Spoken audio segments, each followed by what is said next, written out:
Hey everyone, and welcome back to the LEGO CPA for my review of the 3 Star Wars character mechs that all release on August 1st, 2023 for $15.99 US. And today we're going to look at each of the 3 mechs in set order number and compare them to the minifigures that we may have seen in other sets such as the UCS Boba Fett to decide, is the minifigure worth it to pick up for this price? Or is the price maybe a little too high? Let's get right into the review. Starting out with Darth Vader, we have a pretty good example of what maybe a real-life Darth Vader mech would look like.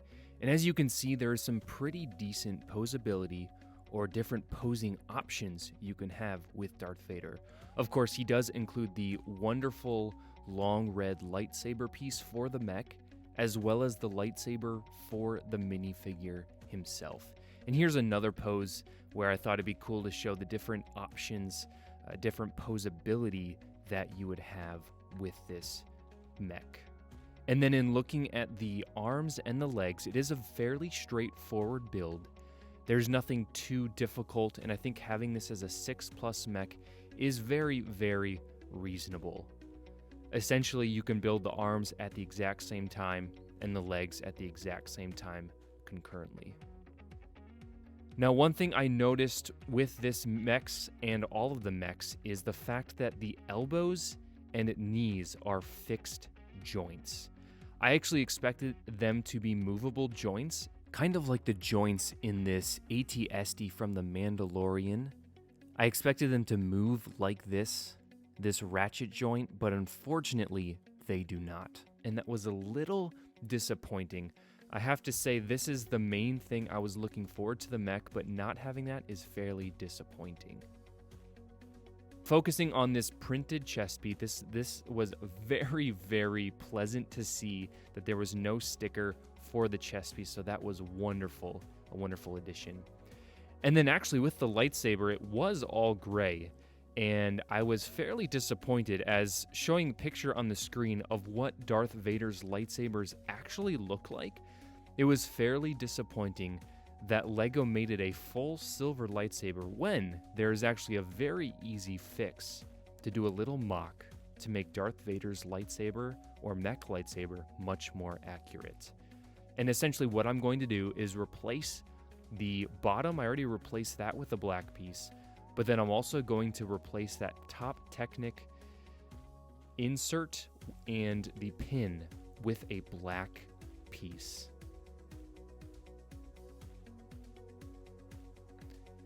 And we simply take this black piece here, remove the lightsaber, remove the hilt from Darth Vader's hand, and simply replace this Technic piece with the existing one, put the black piece back on the bottom,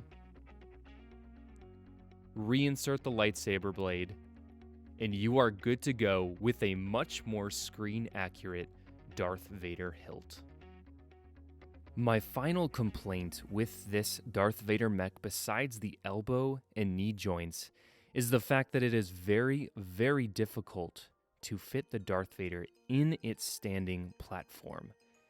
You can get his feet in there pretty easily, but the cape does get caught on the little fins of the mech chest piece, and it is very, very difficult to effectively have him sit in there, and that was probably my biggest complaint. Now moving on to the Darth Vader minifigure, there are certainly no complaints here with this minifigure. And if you're like me and you've kept all your other arm-printed Darth Vaders in the box, this is a great opportunity to use this Star Wars mech as a chance to build your Darth Vader minifigure and have one sitting on the shelf. My one major complaint, and would have probably fixed the mech problem, was having a soft Darth Vader cape.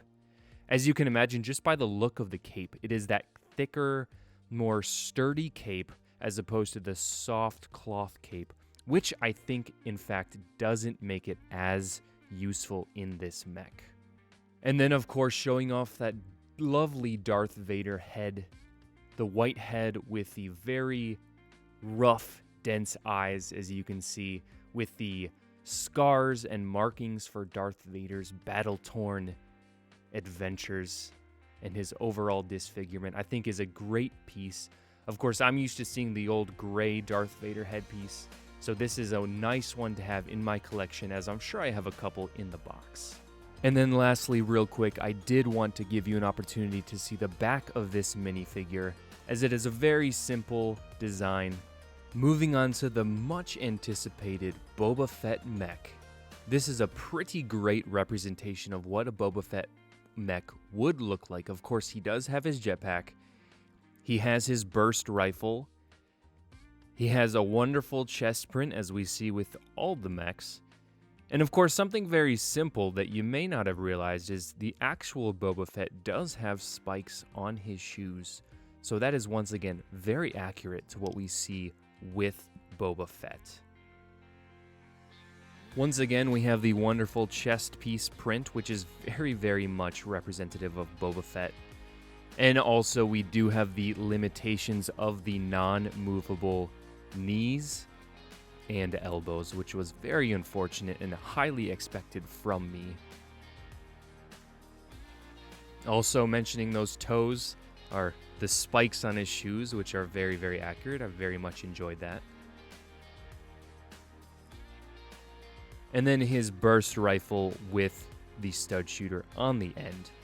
And then a great look at the back here. Once again, this mech is very much so symmetric on both sides. You can build the arms, build the legs, for the most part, with one exception on the arms. They are exactly symmetrical, of course, besides the burst rifle. And of course, probably the main reason all of you are considering getting this mech is the wonderful minifigure. And I do have to admit, even though I do have the UCS minifigure for Boba Fett, I do have to say this minifigure does compare, and it pulls very few punches. Of course, right off the bat, you can notice the main difference are those two minifigure heads. Of course, the dark head is the new minifigure, the new Boba Fett. But I want you all to, of course, decide on your own which one is your favorite. However, I do have to say the details, the designs, the print quality on the original minifigure, the UCS minifigure, is better, but there are simply some things with this minifigure, with this new minifigure, that are hard, very, very difficult to pass up. And of course, in my comparison, I did get rid of the helmets and the jetpack and the UCS shoulder cape because the shoulder cape was not included in the new one, and I do know that was a major complaint from a lot of people, and I honestly think they should have included the shoulder cape, but unfortunately they did not. Starting right off the bat at the front print, I think it's fairly obvious to see, based on the chest, the waist, and the knees, that the 2015 UCS version on the left is probably the better print. Now, it is subjective, of course, but I do think it just pops a little better. Trying to ignore that head, because the head on the new minifigure is, of course, fantastic. Now, moving on to that right side, that right print on the right arm, I do have to say that the UCS minifigure looks a little crisper. The rope weave and the shoulder pauldron, it looks a little better of a print. And I do have to say the wrist rocket looks a little better designed. However, the tube connecting on the new minifigure does look pretty good. Then moving on to the back, I do think these prints are pretty comparable. I believe this would simply be up to personal choice. Once again, I do have to go with the 2015 UCS minifigure. I think it just has a little bit more detail, and the folds in the clothes they just look a little crisper. But I think this one is just up to personal opinion. Now, this left arm is where it gets very, very fascinating, because the pauldron with the mythosaur print on the new minifigure with that very shiny metallic silver looks very, very good. And I think the mythosaur print just in general looks better. So that left arm on this minifigure, it's really pulling me. And the wrist rocket does look a little better. It is a different design a little bit. But I think that's also up to personal choice. But that mythosaur pauldron just looks fantastic. Regardless, you all will have to let me know in the comments which minifigure do you prefer, because I know a lot of it comes down to personal preference, and I'm very curious to hear what you all think. Last, but potentially not least, is the Stormtrooper mech. And I do think this mech had the greatest potential for army building, because I think it would be pretty cool to have an army full of Stormtrooper mechs, or at least have a backline of about 10 or so Stormtrooper mechs that line each battalion or each group of your Stormtroopers in your Stormtrooper army. However, this mech itself does have a couple of glaring issues, and I think the biggest issue being that very nasty wide open back that you can see here, which the other sets did not have an open back, so it was kind of disappointing that this Stormtrooper was slighted in this respect. And of course, the Stormtrooper mech does have that wonderful Empire printed piece on the chest, as well as those very obvious elbow and leg pieces that we've discussed ad nauseum. And then of course that wide open back, but I will say the arms, I do really like the design of the arms. They are very bulky. I know this Stormtrooper mech definitely has been hitting the gym, but I do have to say, I think this is what a Stormtrooper mech would look like. It would be very built out like that, very tanky, because you definitely would want your Stormtrooper mech to be able to take some hits out on the battlefield and not just be taken down. And of course, it does have the blaster rifle with the stud shooter on the end, as well as the little tray for your Stormtrooper to sit in. And of course, that Stormtrooper has the dual molded Stormtrooper that we are all fairly familiar with. But once again, with this back, I actually took it upon myself, with the pieces that I had, to design a little bit of a back, sort of a jetpack of sorts, as you can imagine, for our little Stormtrooper here. Just something, literally anything, to fill up the back of this Stormtrooper mech.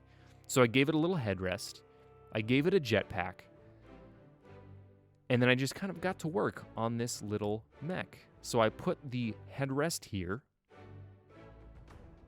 and then I took this little plate to act as a buffer for the jetpack, and then simply added the jetpack to the back of this piece. And then finally, I was sorting through my pieces and found some droid arms and some little stud pieces, as well as that little bar, to just kind of act as something to just... What do you think would be on a mech? Some random pieces, some random droid-looking pieces to buff up your mech. And then, of course, this little slope piece on the side. But just something to give it a little bit of pizzazz. Make that Stormtrooper mech stand out just a little bit more, instead of having this very, very disappointing back piece that was very, very wide open. So let me know what you think in the comments about that. Or do you think it should have looked a little different? I'm looking forward to seeing some of your designs. And since I know you are all very familiar with the Stormtrooper minifigure, and it is the new design that we are getting from this point moving forward, I decided to not take a deeper dig into this minifigure since it is not new. All in all, I am fairly disappointed with these Star Wars mechs being $15.99 or around $16. I expected a little more posability with these mechs and would have enjoyed them a little bit more if we had those options. However, the Darth Vader and Boba Fett minifigure are very, very tough to pass up. It might be, as of now, the best price to get those minifigures.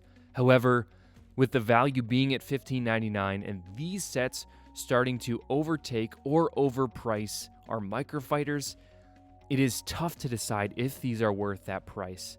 For me personally, getting these day one, I would have waited knowing what I know now. However, once these drop below $10 on any sort of discount, I would highly recommend jumping on these sets, because they are 100%, 110% worth $9.99, even $11.99. I would suggest these to be picked up at those amount. That being my opinion, of course. But that being said, thank you so much for watching this fairly long review of the 3-in-1 Star Wars mechs. Let me know your thoughts in the comments. Did you pick these up day one? Are you going to pick these up in the near future? Or are you going to be waiting for these to drop on sale? Regardless, thank you so much for watching. Please consider liking this video and subscribing to catch up on all future reviews for these summer wave sets.